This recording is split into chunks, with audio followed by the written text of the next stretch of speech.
Hello friends, I am Aprati. Welcome back to our channel plants space. कुछ दिन पहले हमने आपसे मोटर रिक्शा नर्सरी शेयर की थी जो कि घर के सामने ही आई थी, तो उसमें से हमने कुछ प्लांट्स लिए थे।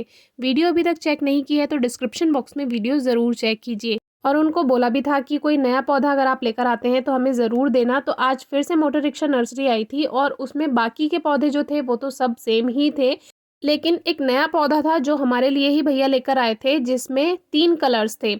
इसमें 2 वैरायटी थी, एक वेरीगेटेड लीव्स वाली थी जिसमें वाइट शेड था और एक प्लेन लीव्स वाली वैरायटी थी। तो 3 कलर्स थे, इसमें एक वाइट था जिसमें पिंक शेड था और एक मैजेंटा कलर था ये, और एक थोड़ा-सा गाजरी जैसा शेड होता है वो था, यानी डार्क पिंक आप कह सकते हैं उसको। इस प्लांट में बहुत सारी कलर वैरायटी होती हैं जिसमें प्लेन एंड मिक्स शेड होते हैं, जिसमें 3 कलर्स थे। तो 3 कलर्स में से अब हमें ये चुनना था कि हमें पौधा लेना कौन-सा है। अब ये जो प्लांट था ये कॉस्टली प्लांट्स था, लेने को तो हम तीनों कलर्स ले सकते थे, लेकिन पहले हमने सोचा इसको देख लेते हैं, रख लेते हैं, फिर अगर दोबारा कभी मौका मिला तो इसके और कलर्स भी लेंगे। ये प्लांट हमारे लिए नया था, पहले हमने इसके बारे में देखा है, सुना है, लेकिन हमारे पास ये अभी तक हमारे गार्डन में नहीं था। और जब तक गार्डन में कोई प्लांट ना हो तब तक उसके बारे में वीडियो शेयर करने में मज़ा नहीं आता।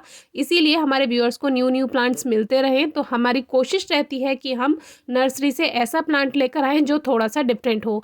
तो ये प्लांट मुझे बहुत ही ज़्यादा पसंद आया और मुझसे ज़्यादा तो ये पापा को पसंद आया।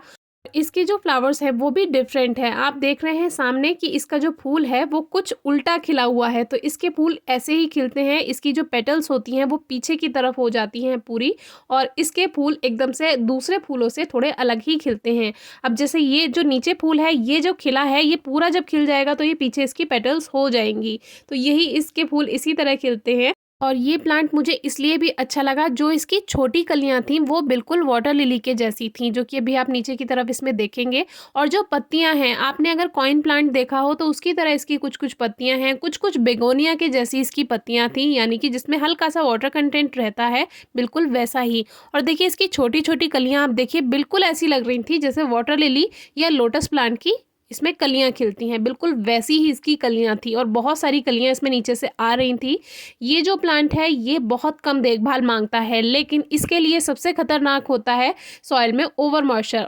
अगर मिट्टी में ज़्यादा नमी होगी ये प्लांट गल जाएगा, क्योंकि इसकी आप जो पत्तियां देख रहे हैं या इसकी जो पत्तियों की टहनियां हैं वो देखिए, इस सभी में ऑलरेडी वाटर कंटेंट है, पानी की मात्रा है, इसीलिए इस प्लांट को पानी बहुत ज़्यादा पसंद नहीं है। और ये एक विंटर फ्लावरिंग प्लांट है जिसका नाम है साइक्लामेन।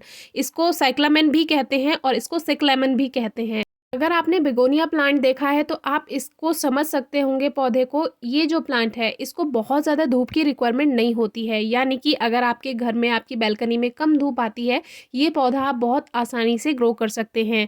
आप इसको विंडो पर भी रख सकते हैं जहाँ पर हल्की फुल्की धूप आती हो, या सुबह की 10 बजे तक की जो हल्की धूप होती है वो इस प्लांट को आप दे सकते हैं। बहुत तेज़ धूप में ना रखें, क्योंकि तेज़ दोपहर की धूप में अगर आप रखेंगे तो इसकी पत्तियाँ जो हैं वो जल सकती हैं। बहुत तेज़ धूप प्लांट को पसंद नहीं होती है। सेमी शेड में रख सकते हैं।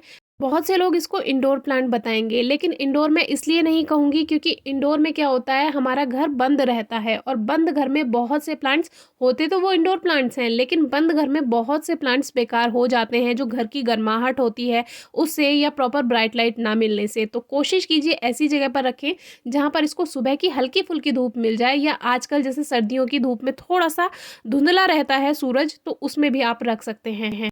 अब क्योंकि नर्सरी से ये प्लांट आया है तो सॉइल में ओवर मॉइस्चर है, क्योंकि नर्सरी में तो पानी का इतना ध्यान नहीं रखा जाता, तो अब मैं इसमें पानी नहीं देने वाली हूँ।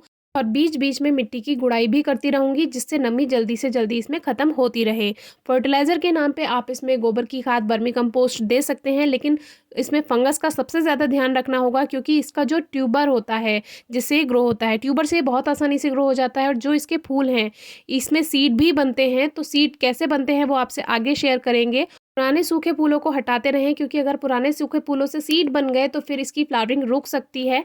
गर्मियों में थोड़ा ध्यान रखना होगा, गर्मियों की केयर आपसे टाइम से शेयर कर ही देंगे। अभी तो सर्दियां हैं, अभी तो मेन इसे हमें ओवर मॉइस्चर से, यानी मिट्टी में ज़्यादा नमी से बचा कर रखना है। बहुत ज़्यादा पानी नहीं देना होता।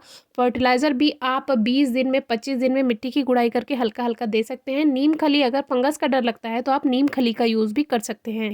और डायरेक्ट सनलाइट तो हमने बता ही दी, बहुत ज़्यादा सन की रिक्वायरमेंट नहीं होती है। इसको थोड़ी सी रोशनी, थोड़ी सी धूप मिल जाए, बहुत अच्छे से ग्रोथ कर जाता है और फ्लावरिंग करता है। हमें ये 450 यानी 450 रुपये का बताया था, लेकिन हमने इसको 400 में 400 रुपये में लिया है। ये प्लांट्स हमारे यहाँ देहरादून से आते हैं, इसीलिए थोड़ा सा प्राइस ज़्यादा है, लेकिन आपके यहाँ ये 200 से 300 रुपये तक भी मिल सकता है, तो आप ट्राई कर सकते हैं। अलग अलग जगह का प्राइस अलग अलग होता है।